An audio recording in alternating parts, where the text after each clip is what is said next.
Okay, this is a serious situation, and I just want to make sure I get everything, all the levels correct, space correct. Okay, so the other night I put this hat on, and something happens when I put this hat on. I think it does something. It accelerates something, or something starts like moving around faster, and I think it's because of where I got it from. But after I put it on and I started talking, I started referencing things, and then I realized that I was referencing things that are in this book of these letters between these two Supreme Court justices. And there's this woman that one of them was sending all these letters to, and she was involved in the Public Works Administration. She was actually the Secretary of Labor. She was one of the first women to ever hold a cabinet position. And there's a picture of her, and she's got a hat on, kind of like this. And she was talking about public works like I was. And I'm like, oh God, is this another one of those situations where I'm channeling the dead? Because the truth of the matter is I channel the dead all the time. And it's not just like there's some sort of like etheric thing like the internet. It's not like just like electronics. And maybe there was some YouTube video about her talking to one of these guys at some point in time. Something actually happens. Like I channel the dead all the time. I've been doing it for quite a while actually. I think I was doing it when I was a kid. I had this dream one day about this boy in a lake, and he was like waving to me in the lake because on the base where I lived there was a lake. And then the next day, I actually found an old, like Civil War era cemetery. And there was a headstone for a little boy that was around the age of the boy I saw in that dream. And I was like, wait a second, was I talking with that dead boy? I don't really know, right? I don't really know. And nobody's ever acknowledged this is possible. And I think if you tell certain people these kinds of things, then they're going to say you're psychotic or that you are hallucinating or that you have delusions and that they want to know why you're off your medication, right? That's why I don't talk about these things like that. But it does happen. And it was like that stark. It was like that right on that I was talking about these things and I was referencing public works. And then all of a sudden I encountered this letter this Supreme Court justice wrote to this woman who was involved with public works. But the thing is this, I don't think Miss Perkins was a part of an identifiably Jewish community, but she was corresponding with two Supreme Court justices who were. And what if there's actually something genetic about my experiences? Now, see, I've read these sites with these people that are involved in war in what some people call the Ukraine. There's contestation. There are other people that are from what are the internationally recognized borders of the current Ukraine that identified their understanding of their right to self determine in a manner that's not explicitly and exclusively the Ukraine. And I've had synergy with these people. Some of them I was communicating with before they died, and I saw them die, right? It's one of these things that's like actually a real, like, horrible soul pain. And it's not exclusive to that part of the world.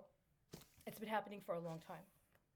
And in this article, in this website, they were talking about cyborgs.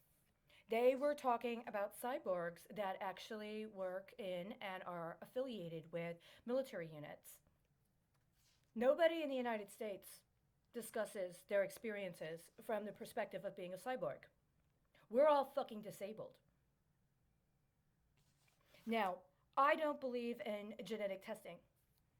I don't believe in having to get a blood test to identify what my genealogy is, any more than I believe that I need to get a piece of paper from a bourgeois private institution that lies to you about pretty much everything involved with the acceptance of your application and the determination of whether or not you have the intellectual capacity to sustain your educational paradigm, right?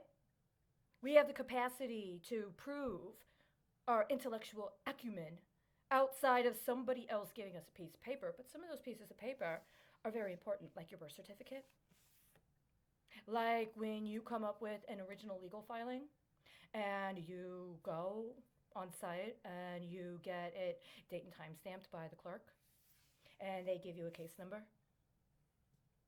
Some of those pieces of paper are actually, I think, pretty important, especially if they refuse to give you a lawyer and they refuse to let you talk to a prosecutor and they refuse to let you in a courtroom, and you have to do it to survive. Now, what if, in addition to all that I understand, based on my technical training and my personal experience and professional experiences, what if there's actually a genetic reason or a spiritual reason why, when that police officer in the Ukraine went and got the list of parishioners from that synagogue and started running it through the database, I was dinging all over the place with all of this stuff that was not in English, right? What if that's about more than securities fraud?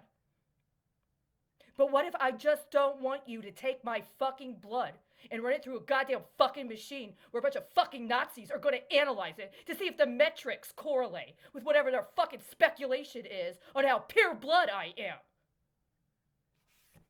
Does it matter what I would say if we were in worship together and they turned off the goddamn security cameras and they stopped running cryptos on me while I was in ritual? Does it fucking matter?